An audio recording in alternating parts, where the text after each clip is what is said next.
আজ তৈরি করছি ডাল পরোটা। ডাল পুরি নিশ্চয়ই আপনারা অনেক খেয়েছেন। আমি আজকে পরোটা বানাবো।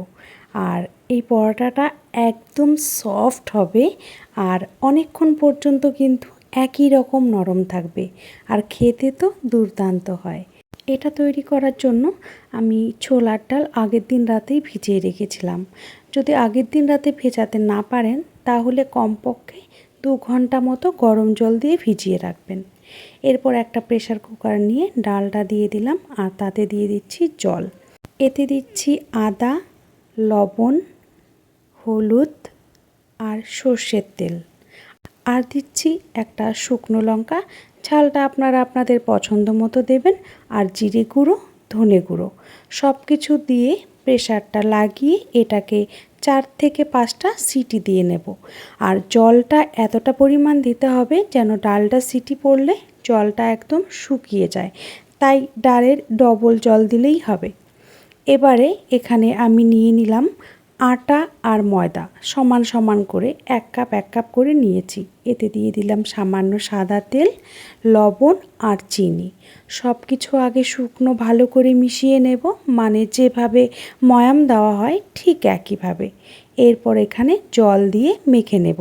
অল্প অল্প করে জল দিয়ে মেখে নিচ্ছি। এটা কিন্তু খুব টাইট মাখবো না, মানে একটু নরম নরম মাখাটা হবে। বিশ্বাস করুন, এটা খেতে ভীষণ ভালো লাগে। এটা ব্রেকফাস্ট বা টিফিন দেওয়ার জন্য কিন্তু খুবই ভালো। অনেকক্ষণ পেটও ভরা থাকবে এই পরোটাটা খেলে। এবারে এটাকে 10 থেকে 15 মিনিট রেস্টের জন্য ঢেকে রেখে দিলাম। এদিকে কিন্তু ডাল হয়ে গেছে। প্রেসারটা খুলে দেখাচ্ছি, ঠিক এরকম কিন্তু শুকনো শুকনো থাকতে হবে। এবারে একটা প্যান বসিয়ে ডালটা দিয়ে দিলাম। ডালটাকে আমি একটা ম্যাশার দিয়ে এরকম করে চটকে নিচ্ছি। তাতে কিন্তু মানে একদম মিশে যাবে, আর সেটাই আমাদের দরকার। এবার ওই লঙ্কাটাও কিন্তু একবারে আমি মিশিয়ে দিয়েছি। আপনারা কিন্তু চাইলে আরও ঝাল দিতে পারেন আপনাদের পছন্দ মতো। এবারে ধনেপাতা কুচি দিয়ে খুব ভালো করে মিশিয়ে নেব।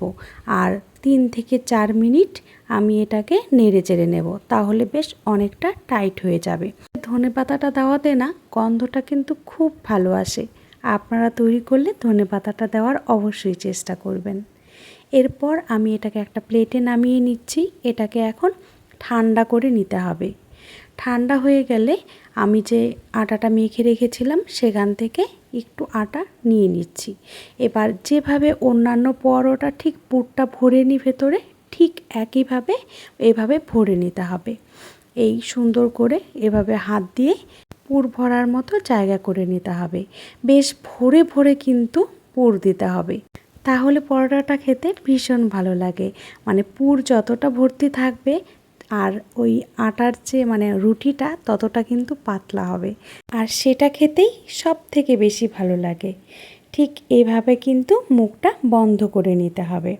আমি আরেকটা দেখিয়ে দিচ্ছি আপনাদের সুবিধার জন্য। ঠিক একইভাবে ভরে ভরে পুর দেব আর মুখটাকে একদম টাইট করে এভাবে বন্ধ করে দেব। আপনারা যারা এভাবে পুর ভরে পরোটা বানিয়েছেন তারা তো অবশ্যই জানেন, আর যারা নতুন আমি তাদের জন্য কিন্তু ডিটেলসে দেখিয়ে দিলাম। এবার আমি পরোটাগুলো এভাবে বেলে নেব।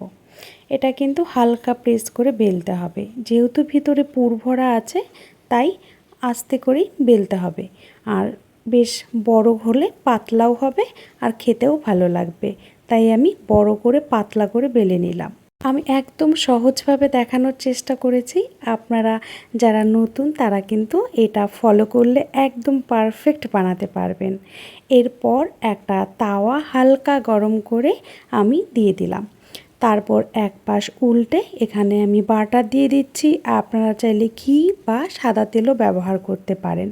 এবার উল্টে দিচ্ছি, এখানেও অল্প বাটার দিয়ে দিচ্ছি। আর একটা কথা, পরোটা যখন ভাজবেন বা রুটি, সেক্ষেত্রে কিন্তু বেশি এপাশ ওপাশ করে ভাজা যাবে না। 2 থেকে 3 বারই যথেষ্ট। আর যদি বারবার করেন তাহলে কিন্তু শক্ত হয়ে যাবে। আর পরোটাটা সব সময় কিন্তু মিডিয়াম ফ্লেমে ভাজতে হয়। যদি কম আঁচে ভাজা হয় তাহলে কিন্তু পুরো শক্ত হয়ে যায় এক পাশ, তাই মিডিয়াম টু হাইয়ে ভাজতে হয়। আগে বেলে নিলে ভাজতে সুবিধা হয়, তার জন্য আমি আগেই বেলে নিই সব সময়। একটা হয়ে গেছে, আমি আরেকটা ভেজে দেখিয়ে দিলাম।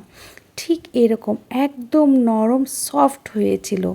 আমি যেভাবে বলেছি ঠিক সেভাবে তৈরি করলে কিন্তু এরকম সফট সফট ডালের পরোটা হবে।